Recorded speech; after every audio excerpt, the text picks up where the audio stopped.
Hello and welcome, Exile, to the Day 5 update to the Berserker Slam character. You'll notice a lot of things change, and mainly that's due to the fact I didn't really change my character since Day 2. I basically just farmed some gear and then waited until I had everything ready to do the swap.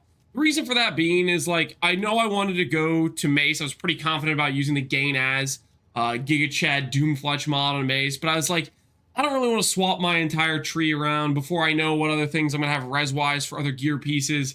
So I went ahead and I assembled the Mace, I assembled Echoes of Creation, I assembled a good rare with armor, and then I assembled a few pieces like a belt with a good life and res, some rings with good life and res, and then I went and made the swap. Now you might notice there's a very, very expensive amulet right here, and I want to dissuade you from being concerned right now. This amulet I bought because I want it on the next character I'm going to play. You do not need this to level or play the character. It is a simplex, which you know is a very expensive heights base, which has 60 chaos res, 200 life, and 39 all attributes. Comparably, you could have a chaos res roll, a hybrid chaos res roll, a res catalyst on a rare, an all attribute roll, a life roll, and then you could have like a non-channel minus cost, and effectively you would lose about 100 flat life, and that would be the difference between what was yesterday a 33 divine base and basically what is like a 1 to 2 divine amulet. So hopefully that gives you some level of being like, okay, I can do this.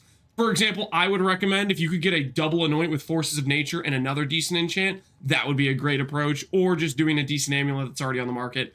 I just want to point out this I bought specifically because I plan to use it on the next character I'm going to make, and I wanted to buy it before it just skyrocketed out of my price range. One of those things that happens on Leakstar is certain bases like Simplex Amulet, they shoot up to the sky, and I wanted to snag it while it was still affordable. So that's why I used it. I knew it would be easiest to craft. I did a couple Chaos Reforges until I hit Life and Chaos Res, and I called it a day. Ultimately, does not make or break the character. I just want to stress that.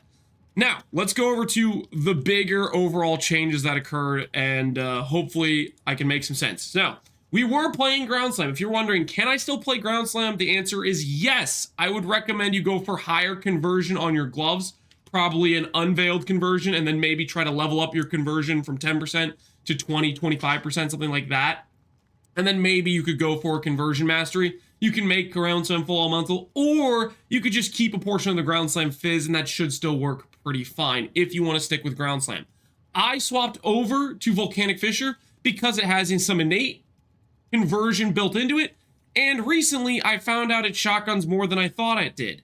I'm going to showcase this real quick here. I have a character set up in standard designed to test overlapping hits. That's this character I have right here, a test hit count. This is a character set up with a jewel called Golden Rule, which reflects poisons back to you, so I can get an accurate count of how many times I'm poisoning an enemy. I like to test the fire dude, Aberath, in Act 6, because his first phase, he doesn't have any other enemies, he's kind of a smallish target, so it gives you an accurate representation of how much shotgun hits you can expect on an enemy. Now, originally when I tested this skill, it was probably more like half a year ago. When I tested it half a year ago, I could swear to you it felt like it hit 1 to 2 times and it was inconsistent. Occasionally you could get 3. Recently, before this league launch, somebody had told me in chat, Void, he's like, it always hits for 3. What are you talking about? And I was like, I'm not sure if that's true. Let's test it. And we went ahead, and he said if you set up in the right spot, it always hits for 3. So like if I'm here and I aim behind him, he said it will always hit for 3. You'll see there's 3 hits there. Poison sacks. He said if you hit in the right spot, it'll always hit for 3. And I was like, okay, sure, that works, but this isn't always consistent. You don't always want to be right next to the enemy. And then I went around and I tested a few different angles, like see if the enemy's moving, etc. What does that look like? So if I go like this, hit once, that's a 3 hit. Let's wait for that to cool down. Hit again, he's moving, that's a 3 hit. He's over here, that's a 3 hit. He's over here, 1, 2, 3, that's a 3 hit. He's over here, 1, 2, 3, 4. That hit 4 times that time. What I'm getting at here is, I don't know what happened, but I don't know if they made the AI better. I'm not sure, but Volcanic Fissure actually consistently hits for 3 times now, whereas previously, I swear it was only hitting for 1.5 to 2 times average. And that makes a big difference because number 1, they buffed the effectiveness of this skill quite a lot. And number 2, that might make it one of the best melee skills. Not as good as Zenith. It's not Zenith level, but in terms of like slam skills, it's up there. If you look at the skill gem, it hits for 318 base effectiveness, which means you multiply that by 3, you're looking at about a 900% base effectiveness skill, which is very, very competitive with a lot of the other slams. Not only that, it has some of the best quality life of any slams. If you watch the video I started this whole video, or watch me clearing the sanctuary map, you'll notice I wasn't aiming at anything, but it was clearing ahead of me. It was clearing all around me. It has auto targeting. You can turn off your brain and it just goes and seeks out the enemies, and you don't have to really stress about aiming one direction or the other. The Volcanic Fissure is going to go hit the enemies. You can also, to some extent, preload. For example, if a boss has like an in-between phase, like that Uber Lycia there's an in-between phase where you kill the little guardian and she's still in the spinny phase. You can preload Volcanic Fissures where they're just kind of floating around, like a few of them, because they have like 4 things, and then when she spawns, they'll all be like, oh, let's retarget and hit her, and you can get some extra, basically preloaded damage that way. Ultimately, what I'm saying is this skill is kind of insane, and I don't know what changed with it, but the shotgunning hits is very consistent now, and it feels very good. So that was the biggest change. We swapped skills. Ground Slam's still very good. You can still play this with this character. I think Volcanic Fissure is better, especially when it comes to map clear in terms of feels goodness of it just going around heat seeking. The other big change was to the Mace, and that was specifically because the Mace has the gain as weapon mod. This mod right here can roll from 30 to 50%. It is a massive damage increase, and it was one of the best possible weapon mods in the new Benchcraft. I ranked it all the way up to 10, which is what you have to rank it to in order to get access to this Benchcraft. But if you look through the other bench mods, there's some that are competitive. Like, for example, the attacks return on swords. That's probably the best mod of the bench mods. But if you look through and you look at all the power mods, this one is definitely one of the best.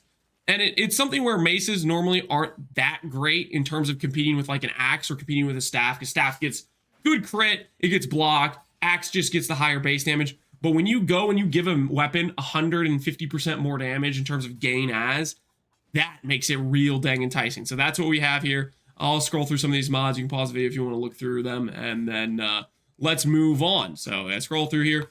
Now, another advantage of doing maces is we can do the most powerful node in terms of like a large cluster, or one of the most powerful nodes, which is Overlord. This gives you the value of basically taking the entire Fortify wheel without having to take it. Gives us a nice 20% less damage taken. Very nice. Okay, so that's some of the more basic stuff. Let's get into the special things that made this character really pop off and feel really good. What am I doing to have 1,000 energy shield? I'm using Corrupted Soul. Why am I doing this? One, it splits the damage. So, I have Echoes of Creation right now, which deals physical damage to myself whenever I slam. I have 4 auto Warcry exerts: Rallying Cry, Infernal Cry, Seismic, and Intimidating. I'm automating all of those. So every single time I attack an enemy, I'm dealing 80% of my life as physical damage to myself. Now, you'll notice I have a big armor chest piece, and I invested a lot of more of my passives into armor on the tree. We actually get to about 70,000 armor without Flask. With Flask, it goes to about 90,000 armor. With Mage Blood, that would go probably north of 200k if you really invested into it, but that's besides the point. Now, what's great about hitting ourselves with physical damage? Well, if I hit myself with physical damage and I prevent a lot of it, I heal my energy shield. But I'm also combining that with Untiring, which means when I prevent physical damage, I heal my life. So I can have a life ES hybrid Berserker that's stealing the Jug node for Untiring, and every time I hit the ground, I'm actually net healing myself quite a bit. Now, you'll notice when you start out a zone, the healing and the self-damage is significant, and that's because initially we don't have endurance charges. We also don't have rage initially. A lot of my armor is tied to 1 endurance charges. You'll see 8% armor per endurance. We have 5% armor per endurance over here. We have fizz reduction that comes from endurance charges. When we initially start out a zone, we only have 1 endurance charge, and when we self-hit ourselves, you'll see it chunks us for quite a bit, right? That's a good 800, 900 damage chunk. But you'll notice we already have full endurance charges, and that's due to Enduring Composure. So when we're hitting ourselves with this thing right here, we are generating Enduring Composure, and by the time we have 6 endurance charges, we no longer care about the self-damage we are dealing. I should also note, now that I have Enduring Composure, I didn't even change this yet, but I don't actually need 100% charge duration now. I can swap this out for cannot be ignited, or I could swap it out for enemies can gain charges. I'll do cannot be ignited for now. I just didn't realize that I had swapped. My previous set I needed the charge duration, but now I don't need that, so we can just keep with this. And so the idea is you leap slam around, and you just have a good time. Basically, you just leap slam around. And now that we have basically a 6 endurance with all the extra armor, 90k to 60k armor plus the endurance charges, that physical hit that was hurting us really good no longer hits us very hard. And every time we're slamming, we are building up that regen from hitting ourselves with Divine Shield and Untiring. Now, when I did this initially, I wasn't sure how good Untiring was going to be. I was like, I had a theory. I didn't POB any of this. I just was like, let's see if this works. I'm going to run with Untiring and see if it works. I bought the jewel for 6 divines, and I bought the blue one for 1.5. After I bought that, people were speculating that were watching my stream, is this going to be good? People started buying up the jewels. And then I fought my first boss, and I completely eviscerated it, and it was clear the build was going to be a clear winner. It's going to be fantastic play, and it's going to dominate. And I think people bought up that jewel, and I can't promise these are going to be affordable. Like if I control D this right now, if I go Awaken PoE trade, and I try to control D Untiring, let's see if it pulls up. Not gonna let me pull it up when it's in my inventory here. There's one listed for 12. We'll see if that stays the same, but the point is, it's a very limited market. You might be wondering, okay, if this thing gets out of price, can I play the build? The answer is you can, but it's dependent on leech. So if you see I leap slam around, my life pool's going down, but then I go over here and I'm leeching and it's still fine. This is not going to be the feels good defenses of the regen, but it's going to work, if that makes sense. And you could also go, for example, and grab the mastery here and change 10% leech for 25 recoup. And I believe that would also help. And you could invest in more recoup on your rings, and that would supplement Untiring. If you want to do it, that should work quite well for being able to play the build without Untiring. And you could even go with something like Unbreakable, which would up your armor quite a bit, and then you'd mitigate even more, and then you'd mitigate chaos, and you'd be more tanky for that stuff as well, which is an option if Untiring gets too expensive. So I wanted to preface that right now for those interested. I think I've explained most of the key mechanics. Outside that, it's basically all about getting good life rolls on all of your gear where you can, your boots, your gloves, your rings, your belt, your amulet, stuff like that. And then when it comes to the armor piece, I just think you want to jack up the armor as much as possible. I'd recommend getting a high base percentile royal plate that's item level 84 or higher. Maybe if you can get level 86, that'd be great. Then use dense fossil spam until you're above 5,000 armor, and then go for some okay suffixes. I might end up swapping this to PDR. Originally, when I was respeccing the tree, I was thinking about reaching over and grabbing suppress, but ultimately, I felt like my character was tanky enough. I mean, I just showcased a T17 map with 1,000 crit chance and 100% more life. I think we can say the build works pretty fine. If you're in hardcore, you can always drop some damage to get a little bit more defenses. You can go for max res, you can force and suppress, you can do that stuff if you want to. But in softcore, we're still not dying very much, and it's very, very feels good in terms of how this feels to play. Outside of all that, yeah, dense fossil spam this chest piece, and then you can grab the life mastery for 15%. If you hit life mods on the chest piece, you can't grab this mastery, so that's why dense fossil is great, and it helps you roll the armor pretty well. And as for 8% defense, it's about a 1 in 4 to hit 8% defense with Tailing Orbs. Do it before you 6-link the chest, because Tailing Orbs can break 6 links. Alright, I think that goes over all the important factors of the build. I will say right now, you'll notice I'm on life tap. Oh, one thing I forgot. I'll go over life tap real quick. Life tap, basically, I have my unreserved life just barely above mana. If you get a little bit more reservation efficiency with an Enlighten or something like that, then you could probably swap to a higher damage support. That is if you get that done. So that's why we have life tap. Another thing I want you to note is I am using a prismatic tincture. I actually like this quite a lot for just a I want to do DPS right now button. And the way it essentially works is I have 11 mana regen. My total mana is 600 regen. Mana burn gives you 1% lose mana per second, and it generates every second. So by 2 seconds, it'll have 2% mana burn. High mana pool means 2% mana burn is about 13 mana degen per second, something like that.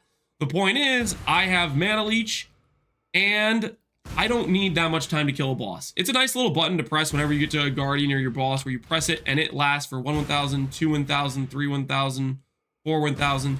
It lasts actually a significant amount of time where you just have 100% damage and 17 Ellie Pen. Would highly recommend it. Cheap little upgrade. put it on your thing and then just use it as a little proc whenever you're about to deal a single target, would highly recommend. Same thing with Berserk. I don't really press that unless I'm up at a boss, then I'll press it and I'll Berserk and I'll take the boss out. That's sort of the idea.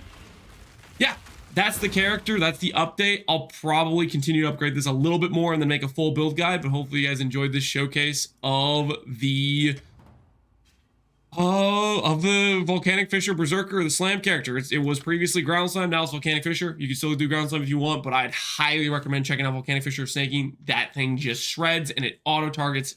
Really fantastic. Hopefully you guys enjoyed this video. As always, thanks for watching, Exiles. Take care and peace out.